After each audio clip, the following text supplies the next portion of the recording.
After what feels like an eternity of waiting, Transformers Rise of the Beast finally came out a week ago, and I've literally just been looking for an excuse to make a video about this and the toy line, but I haven't really been able to just because there hasn't been like enough content to put into a video. That was until a couple days ago when I got the absolute dream package of my life. It was a Transformers product mailer package directly from Hasbro promoting the new Transformers Rise of the Beast movie, and I literally can't even believe I'm saying that. Like, this is so cool. For starters, thank you so much to Hasbro for being willing to send this over to me. Super nice of you. You didn't have to do it, and you did, and I appreciate that. It is so much easier not to do things than to do them. That you would do anything is totally remarkable. So what we're gonna do is we're gonna split this video into two sections. The first one, I'm gonna be unboxing this really cool looking mailer package and kind of seeing what's inside. And for the majority second part of this, I'm gonna be doing like a mass set of miniature reviews for each of the toys and figures surrounding this line. What better way to celebrate the new Transformers movie than to have a nice thorough review of all the toy line products? So let's go. Okay, so starting with the mailer package, this thing is so much bigger than I was expecting. It has so much packed in here. The package seems to be split into two general topics. On one side is more of the children's focused toys, and on the other side is more of the adult collectibles like Studio Series. Funny enough, the children's like toy side of this package has been the most exciting for me because it's the stuff that I didn't ever buy because, you know, they're not really legitimate collectibles. Also, really fun addition, they have this letter and then they have a Transformers t-shirt, which is a little too small for me. I considered wearing this shirt to the premiere, but ultimately I decided to maintain my dignity. And then a children's picture book, which I will definitely not be reading until after the movie comes out.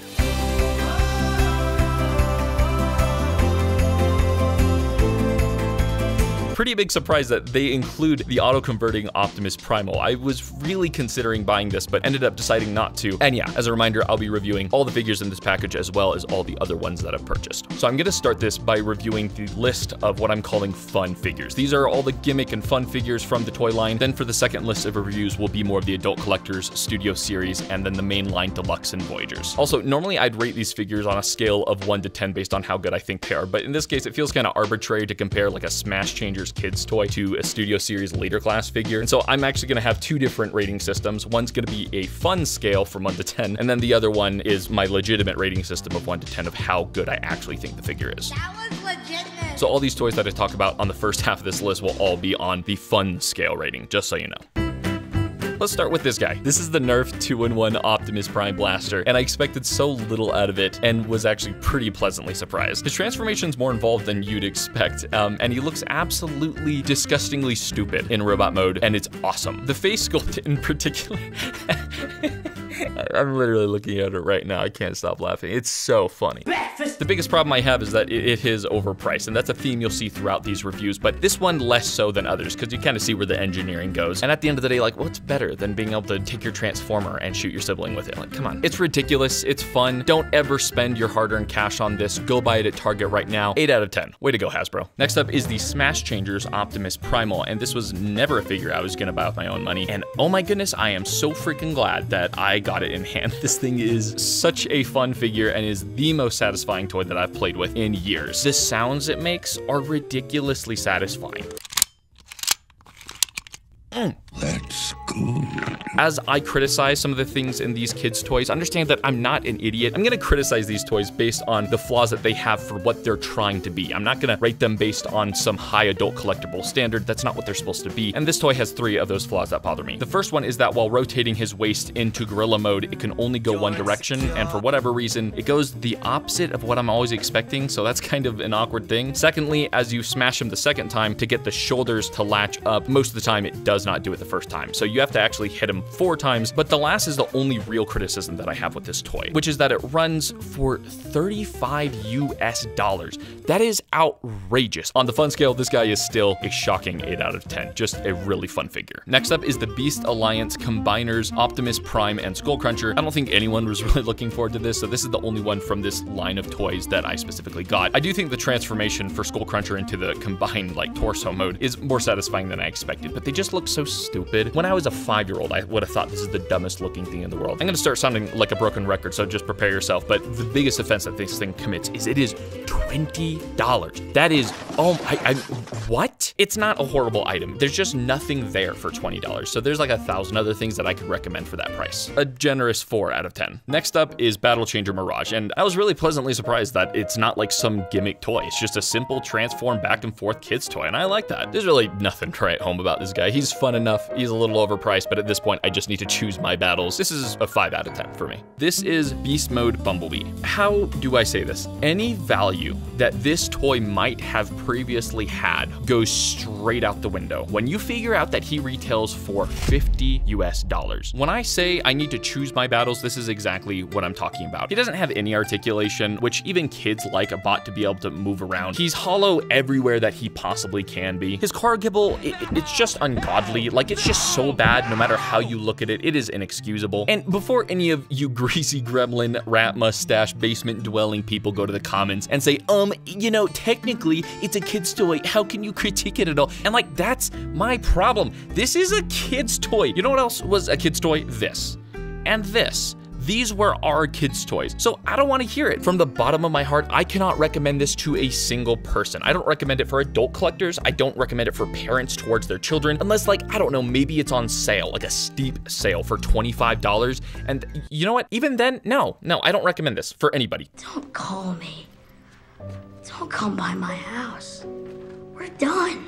Don't buy this toy. 2 out of 10. Okay, I need an excuse to lighten up, so we're gonna talk about the 2-in-1 converting masks next. Getting these in hand was like such a pleasant surprise, easily the highlight of the toy line. They are heavier than I expected by a mile. They're made of some really solid plastic, and the transformation is pleasantly involved. Like, it is surprisingly intricate. I expected them to just slap everything onto the back, and they really don't. Lastly, in robot mode, they're actually pretty decent, and even my wife mentioned at some point that they're quite a bit better looking than she expected. They're also surprisingly big and have really good articulation for what they are, so good for them. Both of these are must-buys. I want like every Transformer character with this mask, and I will buy every single one of them. Oh, and note to Hasbro, please, I would love to see you try your darndest to make one for Shockwave. Both of these guys get a 9 out of 10 for me. Adult collectors, kids, you should all go grab one. Next up is possibly the weirdest Transformer toy I've ever put my hands on. They're called Flex Changers, and I have not heard anything about these from any reviews, probably because, I don't know, nobody's buying them, something like that. Yeah, nothing could have prepared me for what this thing actually is. Every piece of this figure is held together with these hard plastic rubber band things, and basically you just invert it, like you kind of just fold it inside out. I can't really relay the first experience I had of taking it out of its package when it just like flopped onto my hand.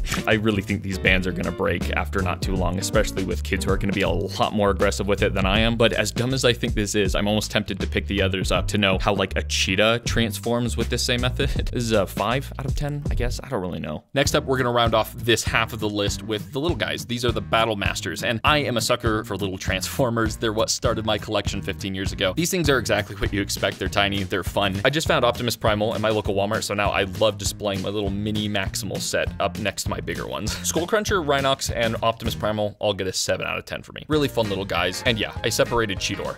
I don't like him. I mean, why is he so big compared to the others? Throws off the entire look of the team. Also, why does he have cat mittens? That's weird. 4 out of 10. Now, there's only one toy on this list that kind of sat awkwardly between the fun list and the legitimate list of like real action figures, and it's the auto-converting Optimus Primal, because even though it is obviously marketed and created for children, it is not priced for them. It's $125 on Amazon, so this will be the only figure that I give 2 separate ratings. One is based on the fun scale, and one is on the legitimate scale. This thing was a tough pill to swallow, and I've spent a few days with it now. It's particularly weird in that all the things that are hard about designing a toy, they have knocked out of the park. They did it. They got right up against the finish line. This thing looks great in gorilla mode. His transformation is fun and just complex enough that it feels like he's doing a lot. The materials, awesome. The paint, surprisingly good. The mechanical sound effects while he's transforming, really spot on.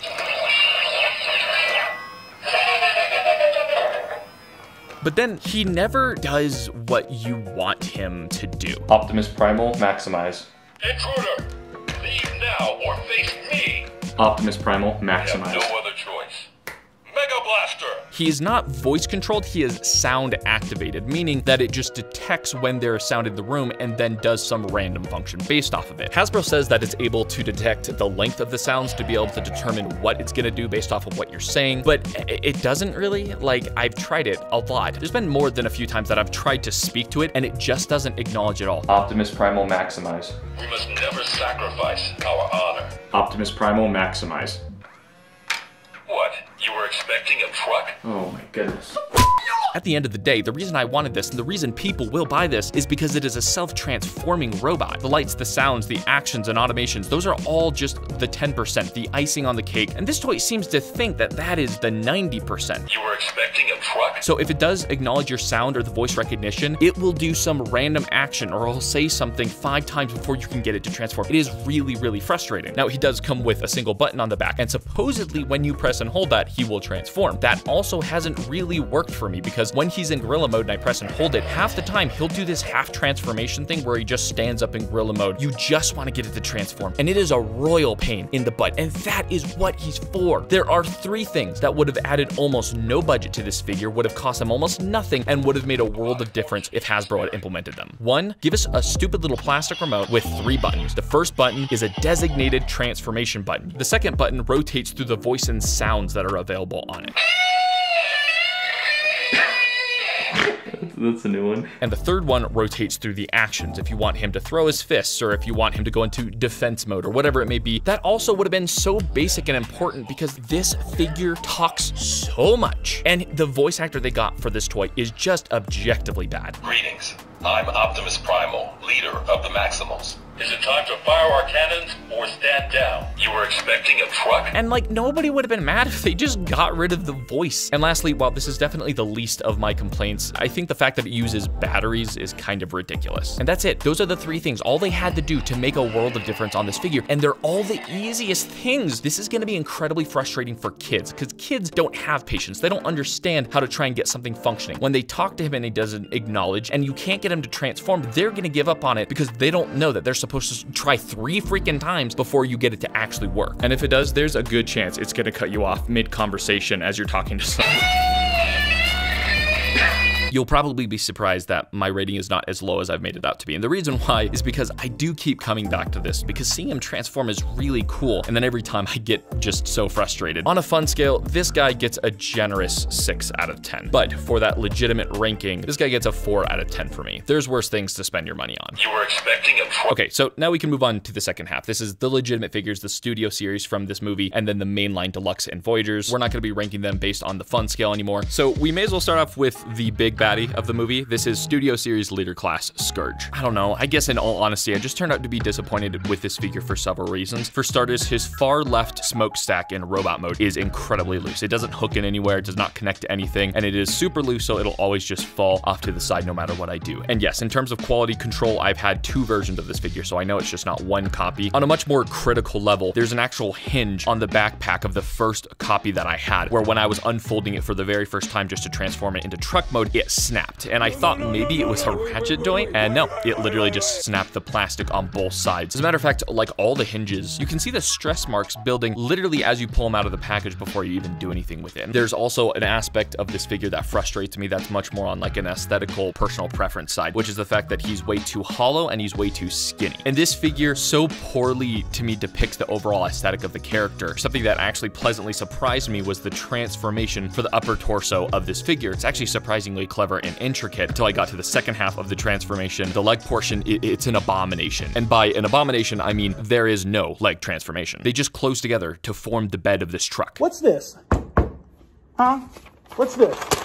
I don't know what's going on over at Hasbro, but apparently they designed this entire figure and then left about 6.5 cents of budget for the engineering of the legs, and it really shows. I have plenty of other little tiny nitpicks, like the giant hand not having any sort of articulation and having like pre-bent fingers. His other right hand that just looks ridiculous. If it's closed or if it's open, it just looks dumb either way. The way the head articulation is built off of 2 ball joints, and the base one can pop off really easily if you put it into any weird position. Ultimately, he's an okay figure. Like, I enjoyed messing around with him. He absolutely does not deserve the leader class price point for the paint, lankiness, and lightness that this figure has. He's gonna get a pretty average 6.5 out of 10 for me. Hey, this is post-production Jared speaking. Now that I've seen the character on screen in action and how beefy and cool and threatening he is, I can confirm that this guy is even more of a letdown than I thought. So I might lower the ranking to this guy. Okay, that's it. Next up is Studio Series Voyager Class Cheetor. This was one of those atrocious reveals that when I saw it, I could not believe my eyes. And in so many ways, he looks just as bad as I thought he would from the reveal photos. The sculpting detail on him is so soft. Like, it's not defined. It really looks to me like somebody grabbed a bar of soap and carved out a Cheetor figure. But I love this figure. It is one of my favorites in the entire line, and part of me can't even tell you why. I call this the MPM 12 effect, where the masterpiece movie Optimus Prime on paper was so bad, and then in hand didn't even look good, yet I just loved him. He had a certain like charisma about the toy. Not to mention that it doesn't hurt that his tolerances and quality control are perfect on this figure. It's also good to note that it's the first Cheetor figure that I've ever really liked. The cheetah that it adopts is not like your typical cheetah. It's a very beefed up looking animal, which, like, that's what Transformers are for. This guy's an unbelievable 8 out of 10 for me, despite all odds. Next up's kind of a weird one. It's the Studio Series Voyager class Battle Trap. And strangely enough, this figure was like the exact opposite of Cheetor in almost every way, in that I was let down by the fact that it was actually like more disappointing than the reveal photos. I found similarly to Scourge that it's just hard to get him in a naturally like charismatic and cool looking position. I think that that's due mainly to the knees. The way that they hinge down from the bottom of the knees just make it almost impossible to make him look normal or natural or cool. But honestly, none of that was a huge deal compared to the biggest offense that this figure commits, which is the engineering of this figure is so unenjoyable to transform, because in order to transform him, nothing has enough clearance to get where it needs to go. And so every single time I get him into truck mode, you just constantly feel like you're gonna break him. And to be honest, I am fairly convinced that within just a few more transformations, something on him will snap. That's why I love Nestle Crunch. So it kind of sounds like I hate the figure. I don't. I was just like disappointed by it. He's a 6.7 out of 10 for me. With AirRaiser, I'm kind of getting deja vu from everything I said about Battle Trap. Like Battle Trap, it's not a bad figure. It has plenty of good things about it. And I would say that on a quality control level, it is much better. But like Battle Trap, it is just disappointing in comparing what he looked like in the reveal photos versus how he looks in hand, which is just like slightly worse. His arms in robot mode are just a little too short. His feet in both modes are way too big, and his legs are both way too skinny and way too long in robot mode. Making the feet smaller would have made it so that the bird feet are somewhat reasonable. They look so atrociously monstrous. Likewise with the legs, if they had just shortened them a little, it would have looked way better in robot mode and made the arms not look so short. But don't get me wrong, this figure is, in my opinion, by far the coolest looking bird former that we've ever gotten. I love the intricate detailing. I love the head sculpt on her. I love the design and that movie aesthetic. Figure's like a 6.3 out of 10 for me. It's okay. From there, we can take a pleasant little turn because this is Deluxe Class Bumblebee, and I'll cut right to the point. I think that this is by far the best Studio Series Bumblebee we have ever gotten out of the line. I've heard several people say that, and I 100% agree. Getting him in hand, he's got great quality control, pins everywhere, a really fun transformation, and looks absolutely awesome and spot on in both modes. I really don't have a ton to say about this figure because I just have very little wrong with it. Ultimately, this figure is just a great figure. Go pick it up, even if you're not a huge fan of Bumblebee, because he matches in with this line perfectly. Really strong 8.5 out of 10. I'm better. I am better! Real quick pause here. I'm just now remembering that I never got a hold of Core Class Terracon Freezer. I forgot to ever get him on Amazon, so sorry. Forgive me. So the last figure that we'll take a look at in the Studio Series line is Core Class RC. Overall, this is a fun figure. I think it's really cute. I don't have a ton to say about it because it's $10, and frankly, she is exactly what you'd expect for a $10 RC figure. She's well engineered. She's not super accurate to the movie, but she is definitely close enough that she is a good representation of the figure in my collection. 7.3 out of 10 for me. So now we get to talk about the Mainline Deluxe and Voyager figures, and we're going to start off with the Deluxe Class 3 pack that I found at Target. I have the figures in hand, and we'll start off with Deluxe Class Cheetor.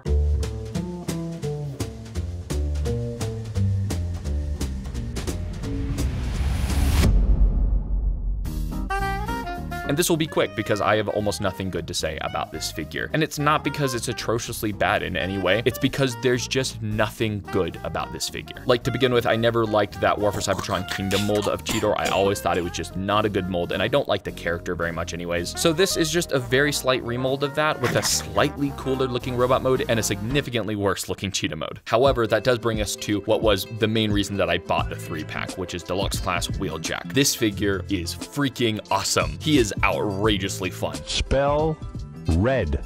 L-S-T-E-R. I can also confidently say after messing around with him that I have no clue why this guy didn't end up in the Studio Series line, because he is ridiculously accurate looking, a ton of fun, has great engineering. The only thing that I can possibly think of is he may be too small in scale. The van mode especially makes you realize just how tiny this figure gets because he is very small in that mode. I mean, I'm not complaining. We only ever win from getting a great figure that's not in the Studio Series line, because that just means we're gonna get another, probably even better version in the future, and that's awesome. So this guy is an absolute 9.5 9.5 out of 10 for me. It may be one of my favorites in the whole line. Speaking of great figures, Nightbird is the third figure in this 3-pack. I expected almost nothing out of her and was really in it for Wheeljack, but was so pleasantly surprised that this is just a ridiculously fun figure. Whoever in Hasbro decided to engineer the sword becoming the tail of the car is an absolute genius. It is so stupid and I freaking love it.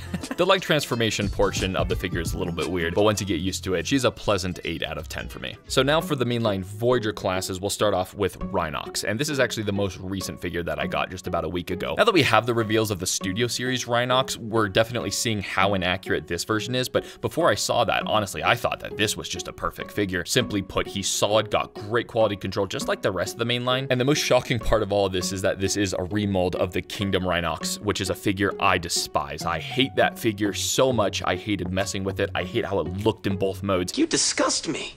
You disgust everyone. And so the fact that this is a reskin, a remold of it, but I love it, shows how much of a difference just a little bit of retouching and re-engineering can do to a figure. I love this brick of a Rhino that he becomes. It's really fun. This guy's an 8 out of 10 for me. Now, for Voyager class Optimus Prime, I have so many mixed feelings on this figure. It's fun to mess with, it's got fun engineering, and it's fun to flip back and forth, but unlike the other mainline Maximals, this is absolutely not even close to any substitute for a Studio Series version of the character. For one thing, he's just way too small in both modes. This is one of the smallest Voyagers I've ever gotten, and especially in truck mode, he is genuinely just deluxe class scale. Beyond that, his proportions don't look right. He's got a really skinny waist, big feet, a really small head, absolutely lacking in paint in every part of his body, especially now that we just got our official reveal of the Studio Series Voyager class Optimus Prime from this movie. It is one of the best looking Optimus Prime toys I have ever seen. I haven't been this excited and pleasantly surprised by a figure's design and reveal in a very long time. For now though, this guy is plenty of fun to fiddle around with, but if there's any Voyager class mainline figure you're thinking of skipping out on, I'd say this is the one. 6.8 out of 10. But it does bring us to the last figure for me to talk about, which is the mainline Voyager class Optimus Primal. I've waited years.